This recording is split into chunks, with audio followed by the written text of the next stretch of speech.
Punjabi radio USA ਸੁਣ ਰਹੇ ਸਾਰੇ ਸਰੋਤਿਆਂ ਨੂੰ ਬਲਵਿੰਦਰ ਕੌਰ ਵੱਲੋਂ ਪਿਆਰ ਭਰੀ ਸਤਿ ਸ਼੍ਰੀ ਅਕਾਲ। ਸਰੋਤਿਓ ਪ੍ਰੋਗਰਾਮ ਖਬਰ ਤੇ ਨਜ਼ਰ। ਖਬਰ ਤੇ ਨਜ਼ਰ ਵਿੱਚ ਹੋਣਗੇ ਸਾਡੇ ਨਾਲ ਬਲਤੇਜ ਪੰਨੂ ਜੀ, ਦੱਸਣਗੇ ਭਾਰਤ ਵਿੱਚ ਪੰਜਾਬ ਦੇ ਵਿੱਚ ਕੀ ਕੁਛ ਵਾਪਰਿਆ। ਖਬਰਾਂ ਤੇ ਨਜ਼ਰ ਮਾਰਾਂਗੇ। ਖਬਰਾਂ ਤੋਂ ਪਹਿਲਾਂ ਧੰਨਵਾਦ ਕਰਨਾ ਚਾਹੁੰਦੇ ਸਾਡੇ ਸਪਾਂਸਰ ਦਾ, ਜਿਨ੍ਹਾਂ ਨੇ ਇਸ ਪ੍ਰੋਗਰਾਮ ਨੂੰ ਸਪਾਂਸਰ ਕੀਤਾ, ਸਭ ਤੱਕ ਪਹੁੰਚਾਇਆ। ਖਾਲਸਾ ਇੰਸ਼ੋਰੈਂਸ ਏਜੰਸੀ ਸੈਨੋਜੇ 4082722500 ਹਰ ਇੱਕ ਤਰ੍ਹਾਂ ਦੀ ਇੰਸ਼ੋਰੈਂਸ ਕਰਦੇ ਨੇ। ਗੁਰਦੀਪ ਸਿੰਘ ਬਿਰਦੀ ਕਲੋਬਸ, ਸਤਨਾਮ ਸਿੰਘ ਸ਼ੇਰਗਿੱਲ ਸਲਮਾ, ਸੁਖਵਿੰਦਰ ਸਿੰਘ, ਜਸਵੀਰ ਕੌਰ ਪ੍ਰੀਮਾਟ, ਲਾਲੀ ਸਿੱਧੂ ਜੀ, ਅਵਤਾਰ ਸਿੰਘ, ਰਣਜੀਤ ਕੌਰ ਸਿੱਧੂ, ਰਣਵੀਰ ਸਿੰਘ ਰਾਣਾ ਬੇਕਰਸਫੀਲਡ, ਜਗਤਾਰ ਸਿੰਘ ਆਨੰਦਪੁਰੀ ਪ੍ਰੀਮਾਟ, ਮਨਜੀਤ ਸਿੰਘ ਦੀਵਾਨਾ ਪ੍ਰੈਜ਼ਨੋ। ਬਹੁਤ ਬਹੁਤ ਧੰਨਵਾਦ ਕਰਦੇ ਹਾਂ। ਸਾਡੇ ਨਾਲ ਜੁੜ ਚੁੱਕੇ ਨੇ ਬਲਤੇਜ ਪੰਨੂ ਜੀ, ਸਤਿ ਸ਼੍ਰੀ ਅਕਾਲ, ਸਵਾਗਤ ਹੈ ਜੀ। ਜੀ ਧੰਨਵਾਦ ਜੀ, ਬਹੁਤ ਮਿਹਰਬਾਨੀ।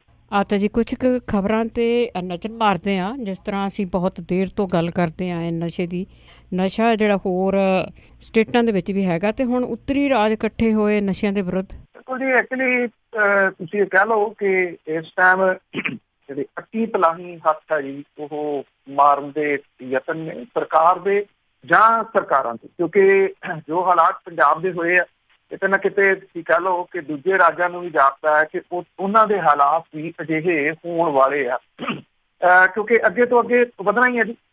ਜਿਹੜਾ ਸਮਗਲਰ ਹੈ ਉਹਨੇ ਆਪਣਾ ਕੰਮ ਹੋਰ ਵਧਾਉਣਾ ਹੀ ਹੈ ਜੀ, ਤੇ ਵਧਾਉਣ ਦੇ ਵਾਸਤੇ ਉਹ ਦੂਜੇ ਰਾਜਾਂ ਵੱਲ ਨੂੰ ਵੀ ਜਾਂਦਾ। ਦੂਜਾ ਪੱਖ ਇਹ ਵੀ ਕਿਹਾ ਜਾ ਸਕਦਾ ਜੀ ਕਿ ਜਦੋਂ ਇੱਥੇ ਹੀ ਮੁੱਕ ਗਏ ਸਾਰੇ ਨਸ਼ਾ ਕਰਨ ਵਾਲੇ, ਫਿਰ ਗਾਂਹ ਤਾਂ ਵਧਣਗੇ ਦੂਜੇ ਪਾਸੇ ਨੂੰ। ਸੋ ਇਹ ਪੰਜਾਬ ਦੇ ਚੰਡੀਗੜ੍ਹ ਦੇ ਵਿੱਚ ਜਿਹੜੀ ਸੀਗੀ ਜੀ 5 ਸਟਾਰ ਹੋਟਲ ਦੇ ਵਿੱਚ ਇਹ ਸਾਰੀ ਮੀਟਿੰਗ ਹੋਈ।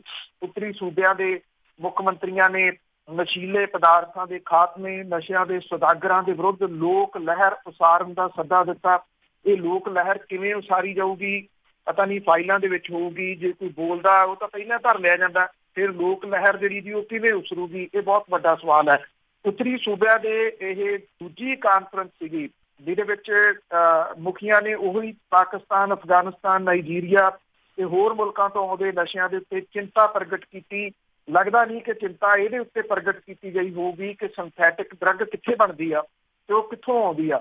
ਪੰਜਾਬ, ਰਾਜਸਥਾਨ, ਹਰਿਆਣਾ, ਹਿਮਾਚਲ ਪ੍ਰਦੇਸ਼, ਉੱਤਰਾਖੰਡ ਦੇ ਮੁੱਖ ਮੰਤਰੀਆਂ ਤੋਂ ਇਲਾਵਾ ਦਿੱਲੀ, ਜੰਮੂ ਕਸ਼ਮੀਰ ਤੇ ਚੰਡੀਗੜ੍ਹ ਦੇ ਉੱਚ ਅਧਿਕਾਰੀ ਜਿਹੜੇ ਸੀਗੇ ਜੀ ਇੱਥੇ ਇਕੱਠੇ ਹੋਏ। ਕੌਮੀ ਡਰੱਗ ਨੀਤੀ ਦੇ ਵਾਸਤੇ ਕੇਂਦਰ ਤੇ ਸਾਂਝੇ ਤੌਰ ਦੇ ਉੱਤੇ ਜ਼ੋਰ ਪਾਉਣ ਦੇ ਉੱਤੇ ਸਹਿਮਤੀ ਜਿਹੜੀ ਜੀ ਉਹ ਬਣੀ। ਇਹਦੇ ਵਿੱਚ ਇਹਨਾਂ ਦੀ ਸਭ ਤੋਂ ਪਹਿਲੀ ਤਾਂ ਗੱਲ ਹੁੰਦੀ ਹੈ ਕਿ ਜਿਹੜਾ ਮੰਨੇ, ਕਿਉਂਕਿ ਇੱਕ ਪਾਸੇ ਸਰਕਾਰ ਮੀਟਿੰਗਾਂ ਵੀ ਕਰ ਰਹੀ ਆ, ਸਰਕਾਰ ਇਹ ਕੋਸ਼ਿਸ਼ਾਂ ਵੀ ਕਰ ਰਹੀ ਹੈ ਜਿੰਨੀਆਂ ਹੋ ਸਕਦੀਆਂ ਕਿ ਨਸ਼ਿਆਂ ਦਾ ਦਰਿਆ ਥੱਲਿਆ ਜਾਵੇ।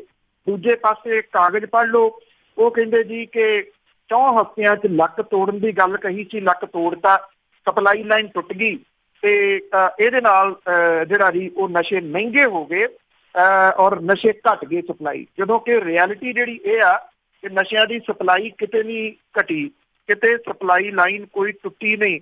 ਪਿੰਡਾਂ ਥਾਵਾਂ ਦੇ ਉੱਤੇ ਤੁਸੀਂ ਜਿੱਥੇ ਮਰਜ਼ੀ ਜਿਹੜਾ ਜੀ ਉਹ ਦੇਖ ਲਓ, ਹਰ ਜਗ੍ਹਾ ਦੇ ਉੱਤੇ ਪਾਂਡੀ ਜਿਹੜੇ ਜੀ ਉਹ ਸਥਾਪਿਤ ਹੋ ਗਏ। ਪਿੰਡ ਪਿੰਡ ਨੂੰ ਉਹ ਘੇਰਾਬੰਦੀ ਕਰਕੇ ਜਿਹੜਾ ਜੀ ਉਹ ਘੇਰੀ ਬੈਠੇ ਆ ਕਿ ਕਿਵੇਂ ਇੱਥੋਂ ਰਹਿੰਦੀ ਖੂੰਦੀ ਜਿਹੜੀ ਜਵਾਨੀ ਆ ਉਹਦਾ ਸੱਤਿਆਨਾਸ਼ ਕਰਨਾ ਹੈ।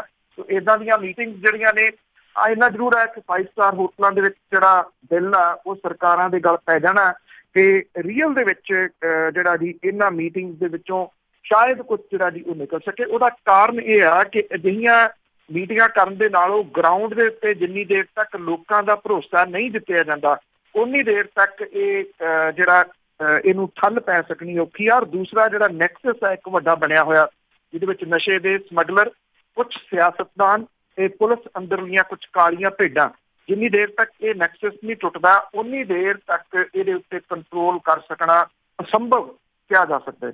ਪਰ ਉੱਧਰ ਨੂੰ ਤੇ ਖਿਆਲ ਹੀ ਨਹੀਂ ਨਾ ਇਹਨਾਂ ਦਾ। ਤੇ ਅੱਗੇ ਡੇਰਾ ਪ੍ਰੇਮੀਆਂ ਦੀ ਗੱਲ ਕਰਦੇ ਹਾਂ, ਉਹਨਾਂ ਨੂੰ ਕਲੀਨ ਚਿੱਟ ਦੇ ਦਿੱਤੀ ਗਈ ਤੇ ਨਾਲ ਹੀ ਕਲੋਜ਼ਰ ਰਿਪੋਰਟ। ਐਕਚੁਅਲੀ ਦੇਖੋ ਹੁਣ ਕਿੱਥੇ ਜਾਊਗਾ ਜੀ ਬੰਦਾ ਇਨਸਾਫ ਲੈਣ ਦੇ ਵਾਸਤੇ, ਜਿਹੜਾ ਕਿ ਇਨਸਾਫ ਕਿੱਥੋਂ ਮਿਲੂਗਾ। ਨਸ਼ਿਆਂ ਦੀ ਆਪਾਂ ਗੱਲ ਕਰਕੇ ਹਟੇ ਆ, ਇਹ ਦੂਜਾ ਗੁਰੂ ਗ੍ਰੰਥ ਸਾਹਿਬ ਦੀ ਬੇਅਦਬੀ ਵਾਲਾ ਮਾਮਲਾ ਜੀ ਕਿੰਨਾ ਉੱਭਰਿਆ, ਇਹ ਕੀ ਕੁਛ ਜਿਹੜਾ ਹੋਇਆ। CBI ਨੇ ਕੀ ਜਿਹੜਾ ਜੀ ਉਹ ਕਰ ਦਿੱਤਾ ਕਿ CBI ਨੇ ਕਲੋਜ਼ਰ ਰਿਪੋਰਟ ਬਕਾਇਦਾ ਤੌਰ ਦੇ ਉੱਤੇ ਸਬਮਿਟ ਕਰ ਦਿੱਤੀ ਆ। ਇਹਦੇ ਵਿੱਚ ਰਿਪੋਰਟ ਇਹ ਕਹਿੰਦੀ ਆ ਕਿ ਗੁਰਦੁਆਰਾ ਸਾਹਿਬ ਦੇ ਵਿੱਚ 1 ਜੂਨ 15 ਨੂੰ ਚੋਰੀ ਸੰਬੰਧੀ ਪੁਲਿਸ ਨੂੰ ਕੋਈ CCTV ਫੁਟੇਜ ਹੱਥ ਨਹੀਂ ਲੱਗੀ, ਨਾ ਗੁਰਦੁਆਰਾ ਸਾਹਿਬ ਦੇ ਵਿੱਚ TV ਕੈਮਰੇ ਲੱਗੇ ਹੋਏ ਸੀ। ਕਲੋਜ਼ਰ ਰਿਪੋਰਟ ਇਹ ਵੀ ਕਹਿੰਦੀ ਆ ਕਿ ਆਲਟੋ ਕਾਰ ਪੁਲਿਸ ਨੇ FIR ਇਹ ਕਹਿ ਕੇ ਦਰਸਾਈ ਸੀ ਕਿ ਇਹਦੀ ਕਾਰ ਦੀ ਵਰਤੋਂ ਚੋਰੀ ਦੇ ਸਰੂਪ ਲਿਜਾਣ ਲਈ ਕੀਤੀ ਸੀ। ਉਹ ਗਲਤ ਹੈ, ਕਿਉਂਕਿ ਕਾਰ ਦੀ ਹਿਸਟਰੀ ਦੇ ਮੁਤਾਬਕ ਮੁਲਜ਼ਮਾਂ ਦੇ ਕੋਲੇ ਉਸ ਸਮੇਂ ਉਹ ਕਾਰ ਹੋਣ ਦਾ ਸਵਾਲ ਹੀ ਪੈਦਾ ਨਹੀਂ ਸੀ ਹੁੰਦਾ। ਇਹ CBI ਦੀ ਕਲੋਜ਼ਰ ਰਿਪੋਰਟ ਜਿਹੜੀ ਆ ਉਹ ਕਹਿੰਦੀ ਆ। ਰਿਪੋਰਟ ਦੇ ਵਿੱਚ ਗੋਰਾ ਸਿੰਘ, ਉਹਦੀ ਪਤਨੀ ਸਰਵਨਜੀਤ ਕੌਰ, ਗੁਰਮੁਖ ਸਿੰਘ, ਜਸਵਿੰਦਰ ਸਿੰਘ ਤੇ ਅਮਨਦੀਪ ਸਿੰਘ ਦੇ ਪਾਲੀਗ੍ਰਾਫ ਟੈਸਟ ਕਰਵਾਉਣ ਦੀ ਗੱਲ ਕਹੀ ਗਈ, ਜਿਹੜੀ ਉਹਨਾਂ ਦੇ ਬਿਆਨਾਂ ਦੇ ਮੁਤਾਬਕ ਸਹੀ ਪਾਏ ਗਏ। ਤਿੰਨੇ ਮੁਲਜ਼ਮਾਂ ਦੇ ਪਾਲੀਗ੍ਰਾਫ ਟੈਸਟ ਕਰਵਾਏ ਗਏ, ਜਿਹੜੇ ਕਿ ਬਿਲਕੁਲ ਸਹੀ ਪਾਏ ਗਏ। CBI ਦੀ ਕਲੋਜ਼ਰ ਰਿਪੋਰਟ ਇਹ ਵੀ ਕਹਿੰਦੀ ਆ ਕਿ ਡੇਰੇ ਵਾਲੇ ਦਾ ਮੁਖੀ ਗੁਰਮੀਤ ਰਾਮ ਮਹੀਮ ਦੀ ਫਿਲਮ ਜਿਹੜੀ ਸੀ ਮੈਸੇਂਜਰ ਆਫ ਗੋਡ, ਉਹਨੂੰ ਰਿਲੀਜ਼ ਕਰਾਉਣ ਲਈ ਪ੍ਰਦਰਸ਼ਨ ਦੇ ਵਿੱਚ ਮਹਿੰਦਰਪਾਲ ਬਿੱਟੂ ਸ਼ਾਮਲ ਸੀਗਾ, ਪਰ ਗੁਰੂ ਗ੍ਰੰਥ ਸਾਹਿਬ ਦੀ ਬੇਅਦਬੀ ਕਰਨ ਦੇ ਵਿੱਚ ਉਹਦਾ ਕੋਈ ਹੱਥ ਨਜ਼ਰ ਨਹੀਂ ਆਇਆ।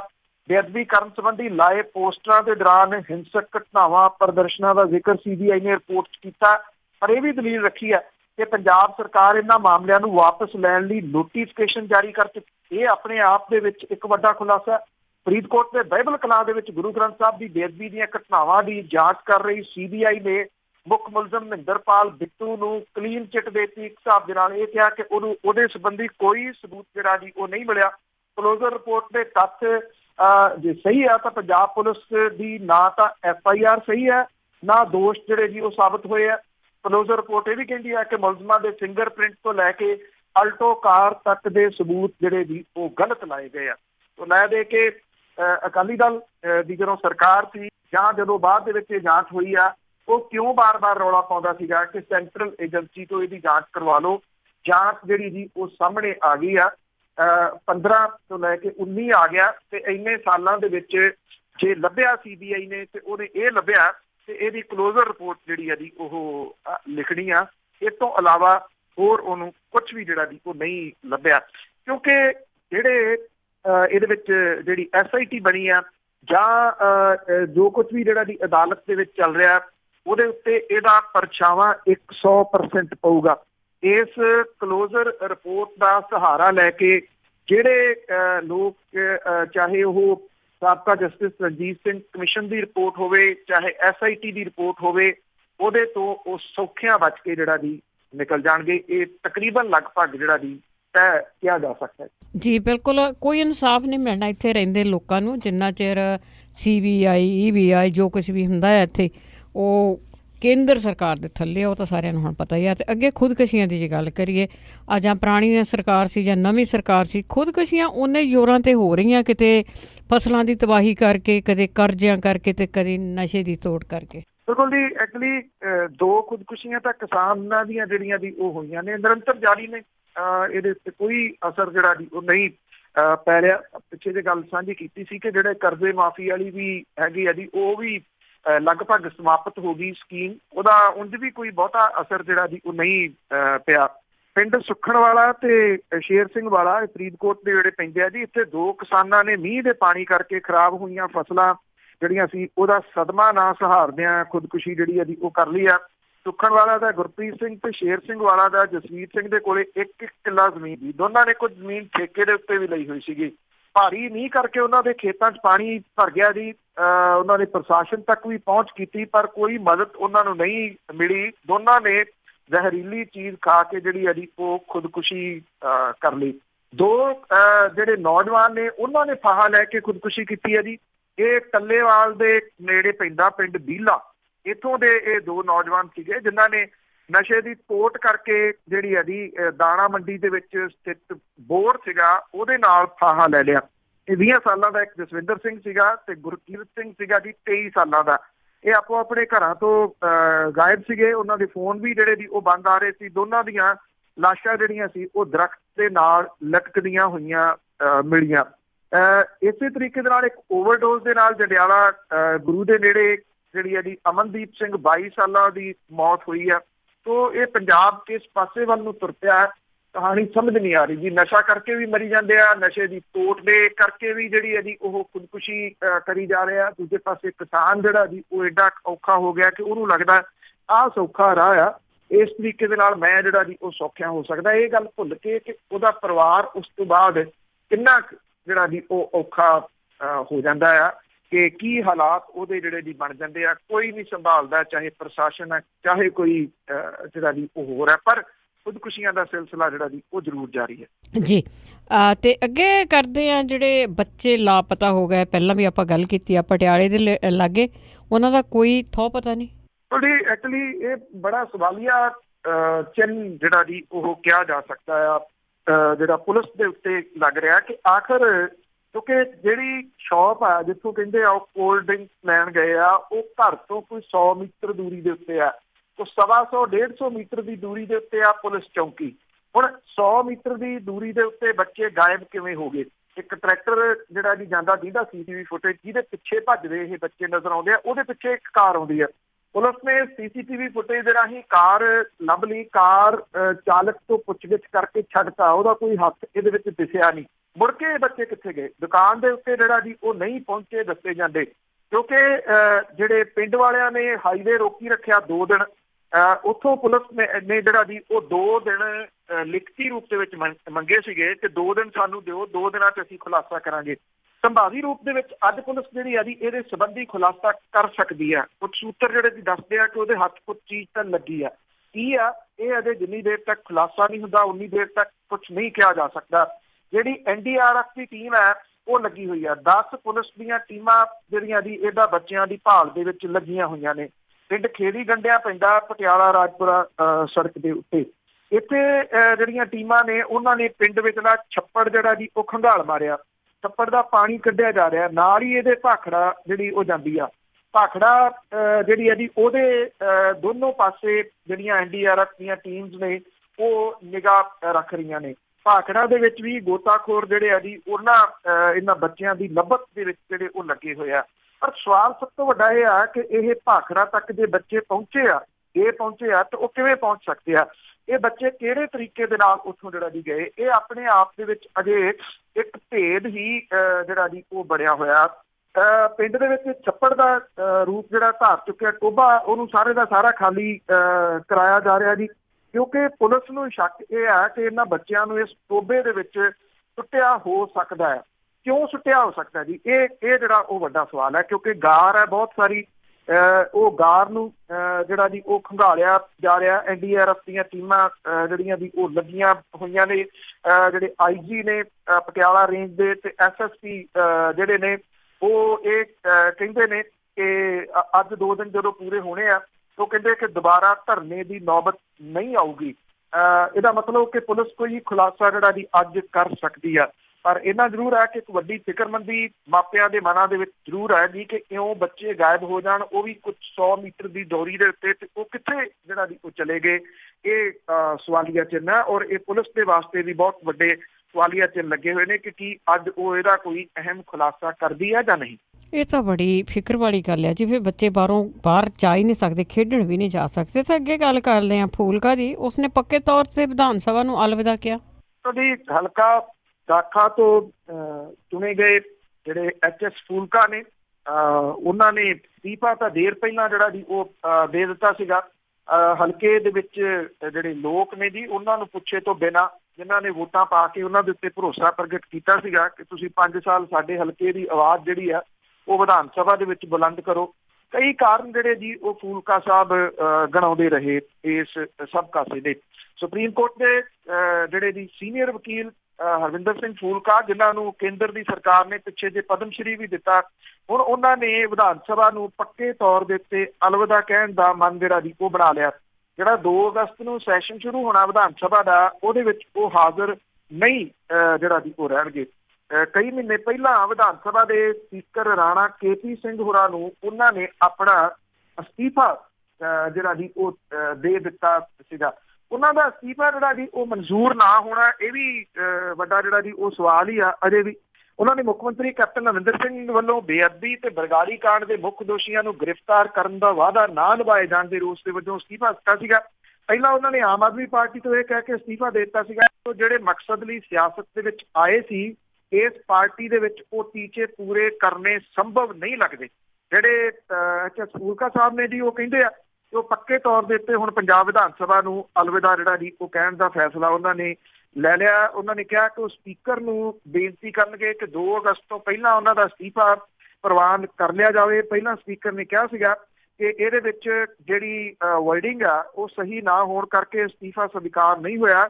ਉਹ ਕਹਿੰਦੇ ਕਿ ਹੁਣ ਜੇ ਸਪੀਕਰ ਕਹਿਣਗੇ ਤਾਂ ਉਹ ਮੁੜ ਕੇ ਸਪੀਕਰ ਜਿਸ ਤਰ੍ਹਾਂ ਦੀ ਕਹਿੰਦੇ ਆ ਉਹੋ ਜੀ ਵਰਡਿੰਗ ਲਿਖ ਕੇ ਆਪਣਾ ਅਸਤੀਫਾ ਜਿਹੜਾ ਜੀ ਉਹ ਭੇਜ ਦੇਣਗੇ।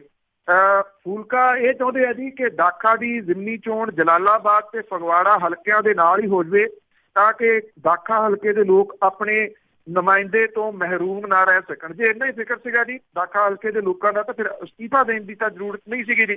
ਵਿਧਾਨ ਸਭਾ ਦੇ ਪਿਛਲੇ ਸੈਸ਼ਨ ਦੇ ਵਿੱਚ ਹਾਜ਼ਰੀ ਦੇ ਉੱਤੇ ਵਿਰੋਧੀਆਂ ਵੱਲੋਂ ਸਵਾਲ ਉਠਾਏ ਜਾਣ ਦੇ ਉੱਤੇ ਫੂਲਕਾ ਸਾਹਿਬ ਇਹ ਕਹਿੰਦੇ ਆ ਜੀ ਕਿ ਉਹ ਸ਼੍ਰੋਮਣੀ ਗੁਰਦੁਆਰਾ ਪ੍ਰਬੰਧਕ ਕਮੇਟੀ ਦੀਆਂ ਚੋਣਾਂ ਛੇਤੀ ਕਰਵਾਉਣ ਦਾ ਮੁੱਦਾ ਉਠਾਉਣ ਦੇ ਮਕਸਦ ਦੇ ਨਾਲ ਵਿਧਾਨ ਸਭਾ ਦੇ ਵਿੱਚ ਜਿਹੜਾ ਜੀ ਉਹ ਗਏ ਸੀਗੇ, ਹੋਰ ਉਹਨਾਂ ਦੇ ਜਾਣ ਦਾ ਕੋਈ ਮਕਸਦ ਨਹੀਂ ਸੀਗਾ। ਸੋ ਚਾਹੇ ਕਿਸੇ ਵੀ ਪਾਰਟੀ ਦਾ ਕੋਈ ਵੀ ਬੰਦਾ ਆ, ਇਹ ਜਿਹੜੀ ਆ ਜੀ ਕਿਤੇ ਨਾ ਕਿਤੇ ਠੱਗੀ ਆ ਲੋਕਾਂ ਦੇ ਨਾਲ। ਚਾਹੇ ਕੋਈ ਵਿਧਾਨ ਸਭਾ ਦੀ ਸੀਟ ਛੱਡ ਕੇ MP ਲੜੇ, MP ਦੀ ਸੀਟ ਛੱਡ ਕੇ ਕੋਈ ਵਿਧਾਨ ਸਭਾ ਦੀ ਜਿਹੜੀ ਜੀ ਉਹ ਸੀਟ ਲੜੇ, ਕਿਉਂਕਿ ਜਦੋਂ ਲੋਕ ਚੁਣ ਲੈਂਦੇ ਆ ਜਿਹੜਾ ਸਮਾਂ ਹੁੰਦਾ ਉਹਨਾਂ ਦਾ ਉਨੀ ਦੇਰ ਤੱਕ ਤਾਂ ਉਸ ਬੰਦੇ ਨੂੰ ਉਸ ਹਲਕੇ ਦੀ ਨੁਮਾਇੰਦਗੀ ਜਿਹੜੀ ਹੈ ਜੀ ਉਹ ਕਰਨੀ ਚਾਹੀਦੀ ਆ। ਪਰ ਨਸ਼ਿਆਂ ਦੀ ਗੱਲ ਕੀਤੀ ਆ, ਇਹ ਏਰੀਆ ਜਿਹੜਾ ਜਗਰਾਉਂ ਤੇ ਇਹਦੇ ਨੇੜੇ ਤੇੜੇ ਵਾਲਾ ਦਾਖਾ ਵੀ ਉਹਦੇ ਵਿੱਚ ਹੀ ਜਿਹੜਾ ਜੀ ਆ ਜਾਂਦਾ। ਇਹਨਾਂ ਦਿਨਾਂ ਦੇ ਵਿੱਚ ਬਹੁਤ ਬੁਰੇ ਤਰੀਕੇ ਦੇ ਨਾਲ ਨਸ਼ਿਆਂ ਦੀ ਲਪੇਟ ਦੇ ਵਿੱਚ ਆ। ਚੰਗਾ ਹੁੰਦਾ ਫੂਲਕਾ ਸਾਹਿਬ ਜੇਕਰ ਇਸ ਹਲਕੇ ਦੇ ਲੋਕਾਂ ਦੀ ਨੁਮਾਇੰਦਗੀ ਕਰਦਿਆਂ ਇਸ ਮਾੜੇ ਸਮੇਂ ਦੇ ਉੱਤੇ ਉਹਨਾਂ ਦੀ ਬਾਂਹ ਫੜੀ ਰੱਖਦੇ ਜਿੰਨੀ ਦੇਰ ਤੱਕ ਉਹਨਾਂ ਦੇ ਕੋਲੇ ਵਿਧਾਨ ਸਭਾ ਦੀ ਮੈਂਬਰੀ ਆ। ਪਰ ਪਤਾ ਨਹੀਂ ਉਹ ਕਿਹੜੇ ਰੂਪ ਦੇ ਵਿੱਚ ਇਹ ਛੱਡ ਕੇ ਕਿਹੜੇ ਨਵੇਂ ਜਿਹੜਾ ਜੀ ਪਲੇਟਫਾਰਮ ਦੇ ਰਾਹੀਂ ਆਪਣੀ ਆਵਾਜ਼ ਬੁਲੰਦ ਕਰਨਾ ਚਾਹੁੰਦੇ ਆ, ਇਹ ਉਹੀ ਦੱਸ ਸਕਦੇ ਆ ਜੀ। ਪਰ ਹਾਲ ਦੀ ਘੜੀ ਇਹ ਕਿਹਾ ਜਾ ਰਿਹਾ ਕਿ ਉਹ ਪੱਕੇ ਤੌਰ ਦੇ ਉੱਤੇ ਛੱਡ ਰਹੇ ਆ ਵਿਧਾਨ ਸਭਾ ਨੂੰ ਜੀ।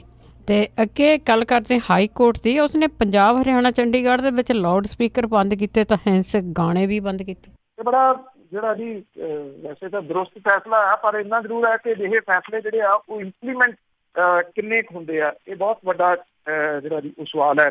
ਪੰਜਾਬ ਹਰਿਆਣਾ ਤੇ ਚੰਡੀਗੜ੍ਹ ਨੂੰ ਫੈਕਟਰੀਆਂ ਤੇ ਧਾਰਮਿਕ ਸਥਾਨਾਂ ਦਾ ਜਿਹੜਾ ਨੋਇਜ਼ ਪੋਲਿਊਸ਼ਨ ਹੈ ਉਹਦੇ ਵਿੱਚ ਰੋਕਣ ਦੇ ਵਿੱਚ ਅਸਫਲ ਰਹਿਣ ਦਾ ਜ਼ਿੰਮੇਵਾਰ ਜਿਹੜਾ ਜੀ ਠਹਿਰਾਇਆ ਪੰਜਾਬ ਹਰਿਆਣਾ ਹਾਈ ਕੋਰਟ ਨੇ, ਔਰ 15 ਨਿਰਦੇਸ਼ ਜਿਹੜੇ ਆ ਜੀ ਉਹ ਜਾਰੀ ਕਰਤੇ ਆ। ਇਹਦੇ ਵਿੱਚ ਰਿਹਾਇਸ਼ੀ ਖੇਤਰਾਂ ਦੇ ਵਿੱਚ ਰਾਤ 10 ਵਜੇ ਤੋਂ ਸਵੇਰੇ 6 ਵਜੇ ਤੱਕ ਹਾਰਨ ਵਜਾਉਣ ਦੇ ਉੱਤੇ ਪਾਬੰਦੀ ਜਿਹੜੀ ਆ ਜੀ ਉਹ ਲਾਈ ਗਈ ਆ। ਮੰਦਿਰ, ਮਸੀਤਾਂ, ਗੁਰਦੁਆਰਿਆਂ ਦੇ ਉੱਤੇ ਲਾਊਡ ਸਪੀਕਰ ਵਰਤਣ ਤੇ ਪਾਬੰਦੀ ਲਾਈ ਗਈ ਆ। ਬਿਨਾਂ ਮਨਜ਼ੂਰੀ ਲਏ ਲੋਕਾਂ ਨੂੰ ਸੰਬੋਧਨ ਕਰਨ ਲਈ ਲਾਊਡ ਸਪੀਕਰ ਨਹੀਂ ਵਰਤੇ ਜਾ ਸਕਣਗੇ।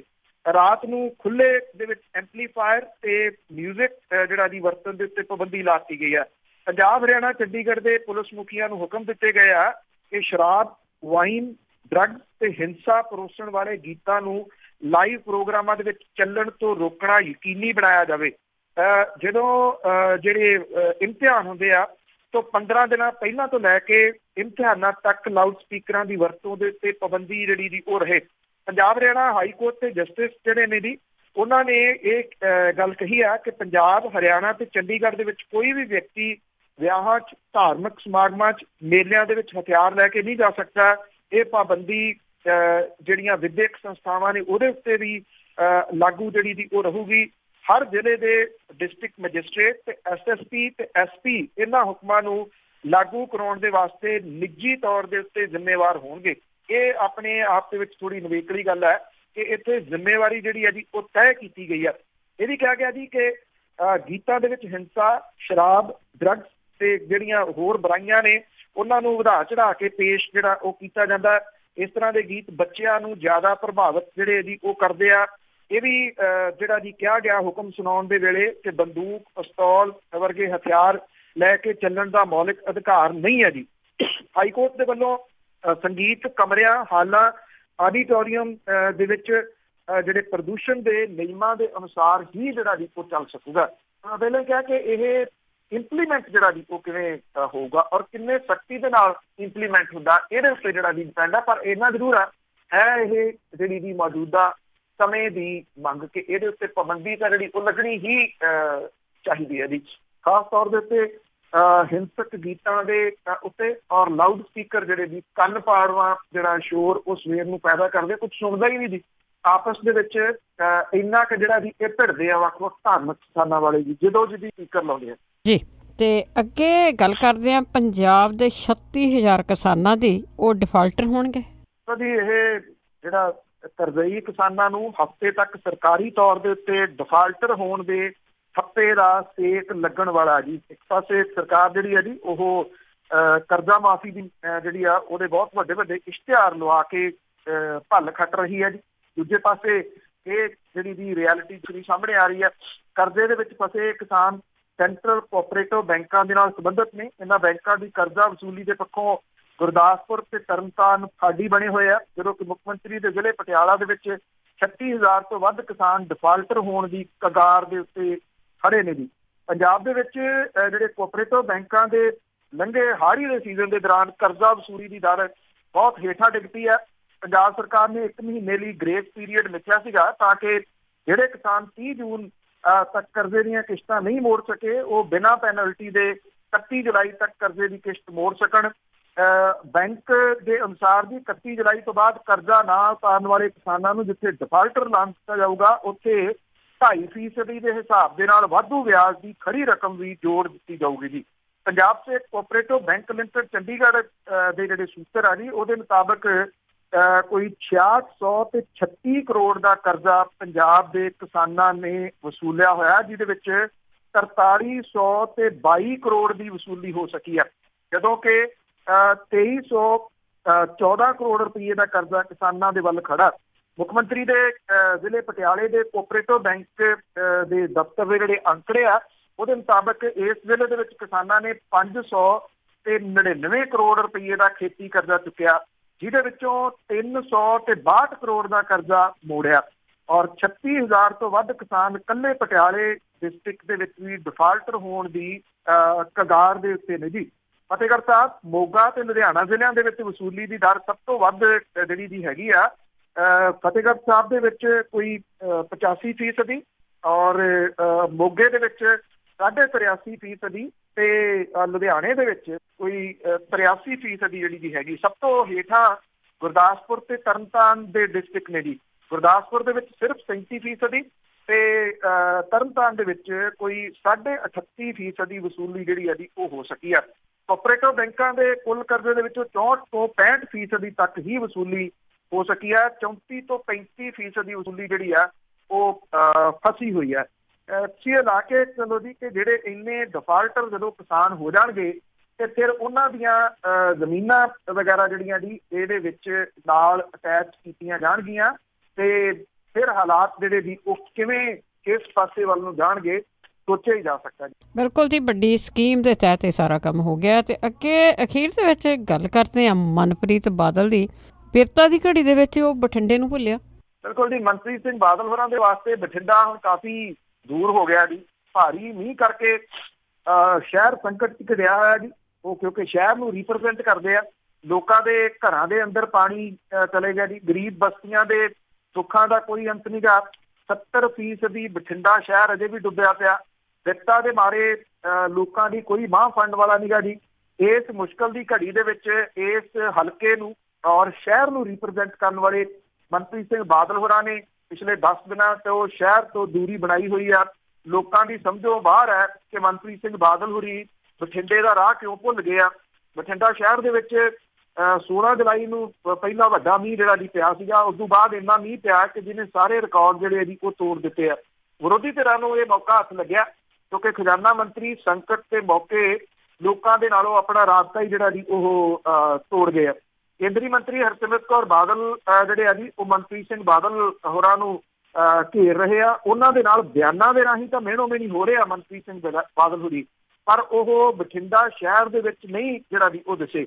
ਉਹਨਾਂ ਦੇ ਰਿਸ਼ਤੇਦਾਰ ਜਿਹੜੇ ਆ ਜੀ ਉਹ ਜ਼ਰੂਰ ਉੱਥੇ ਗੇੜੇ ਦੇ ਰਹੇ ਆ, ਪਰ ਲੋਕ ਅਜੇ ਵੀ ਉਡੀਕ ਰਹੇ ਆ ਕਿ ਕਦੋਂ ਮਨਪ੍ਰੀਤ ਸਿੰਘ ਬਾਦਲ ਹੋਰੀ ਸ਼ਹਿਰ ਦੇ ਵਿੱਚ ਜਿਹੜਾ ਜੀ ਆਉਣਗੇ। ਲੋਕਾਂ ਦੀ ਮਦਦ ਦੇ ਵਾਸਤੇ 10 ਲੱਖ ਦੇ ਫੰਡ ਜਿਹੜੇ ਜੀ ਉਹ ਜ਼ਰੂਰ ਜਾਰੀ ਕੀਤੇ ਆ। ਇਹ ਕਿਹਾ ਜਾ ਰਿਹਾ ਹੈ ਕਿ ਮਨਪ੍ਰੀਤ ਸਿੰਘ ਬਾਦਲ ਹੋਰਾਂ ਨੂੰ ਡਰ ਹੈ ਕਿ ਸ਼ਹਿਰੀ ਲੋਕ ਕਿਤੇ ਜਨਤਕ ਤੌਰ ਦੇ ਉੱਤੇ ਉਹਨਾਂ ਦਾ ਵਿਰੋਧ ਨਾ ਕਰ ਦੇਣ। ਕਾਂਗਰਸੀ ਨੇਤਾ ਜਿਹੜੇ ਜੀ ਉਹ ਫੋਟੋਆਂ ਦੇ ਵਿੱਚ ਉਲਝੇ ਹੋਏ ਆ। ਜਿਹੜੇ ਕਾਂਗਰਸ ਦੇ ਆਗੂ ਨੇ ਜੀ ਉਹ ਇਹ ਕਹਿੰਦੇ ਆ ਕਿ ਜੇ ਮਨਪ੍ਰੀਤ ਸਿੰਘ ਬਾਦਲ ਹੋਰੀ ਨਹੀਂ ਆਏ ਤਾਂ ਅਸੀਂ ਤਾਂ ਇੱਥੇ ਜਿਹੜਾ ਜੀ ਹੈਗੇ ਆ, ਪਰ ਲੋਕ ਜਿਹੜੇ ਆ ਉਹ ਉਡੀਕ ਰਹੇ ਆ ਵਿੱਤ ਮੰਤਰੀ ਨੂੰ ਕਿ ਉਹ ਇੱਥੇ ਆਉਣਗੇ ਤੇ ਉਹਨਾਂ ਦੀਆਂ ਮੁਸ਼ਕਲਾਂ ਦਾ ਹੱਲ ਕੱਢਣਗੇ। ਵਿੱਤ ਮੰਤਰੀ ਨੂੰ ਅੰਦਰੂਨੀ ਰਿਪੋਰਟਾਂ ਜਿਹੜੀਆਂ ਉਹਦੇ ਨੇੜਲੇ ਰਿਸ਼ਤੇਦਾਰ ਇਹ ਦੇ ਰਹੇ ਆ ਜੇ ਤੁਸੀਂ ਉੱਥੇ ਆਏ ਸ਼ਹਿਰ ਦੇ ਵਿੱਚ ਤੇ ਤੁਹਾਡਾ ਓਪਨਲੀ ਵਿਰੋਧ ਹੋ ਸਕਦਾ। ਓਪਨਲੀ ਜਦੋਂ ਵਿਰੋਧ ਹੋਊਗਾ ਤੇ ਉਹ ਖਬਰਾਂ ਜਿਹੜੀਆਂ ਜੀ ਉਹ ਵੱਡੀਆਂ ਬਣ ਕੇ ਜਿਹੜੀਆਂ ਸਾਹਮਣੇ ਆ ਸਕਦੀਆਂ ਨੇ, ਜਿਹਦੇ ਕਰਕੇ ਖਜ਼ਾਨਾ ਮੰਤਰੀ ਮਨਪ੍ਰੀਤ ਸਿੰਘ ਬਾਦਲ ਹੋਰੀ ਆਪਣੇ ਵਿਧਾਨ ਸਭਾ ਹਲਕੇ ਦੇ ਵਿੱਚ ਜਿਹੜਾ ਜੀ ਉਹ ਜਾਣ ਤੋਂ ਡਰਨ ਲੱਗੇ ਆ ਜੀ। ਇਹਦਾ ਇੱਕ ਪੱਖ ਇਹ ਵੀ ਹੈ ਕਿ ਲੋਕਾਂ ਦੇ ਵਿੱਚ ਜਾਗਰੂਕਤਾ ਤਾਂ ਕਿਤੇ ਨਾ ਕਿਤੇ ਹੈਗੀ ਹੈ ਨਾ ਜੀ, ਕਿ ਉਹਨਾਂ ਨੂੰ ਰੀਪ੍ਰਜੈਂਟ ਕਰਨ ਵਾਲੇ ਲੋਕ ਜੇ ਮੁਸੀਬਤ ਦੇ ਵਿੱਚ ਉਹਨਾਂ ਦੇ ਕੋਲੇ ਆਉਣ ਦੇ ਵਾਸਤੇ ਤਿਆਰ ਨਹੀਂ ਗਏ ਤੇ ਫਿਰ ਜਿਹੜਾ ਜੀ ਉਹਨਾਂ ਨੇ ਇਹਨਾਂ ਨੇਤਾਵਾਂ ਦੇ ਕੋਲੋਂ ਕੀ ਲੈਣਾ। ਬਿਲਕੁਲ ਜੀ, ਜਾਗਰੂਕਤਾ ਵੀ ਬਹੁਤ ਦੇਰ ਬਾਅਦ ਆਉਂਦੀ ਆ। ਬਹੁਤ ਬਹੁਤ ਧੰਨਵਾਦ ਬਲਤੇਜ ਪੰਨੂ ਜੀ।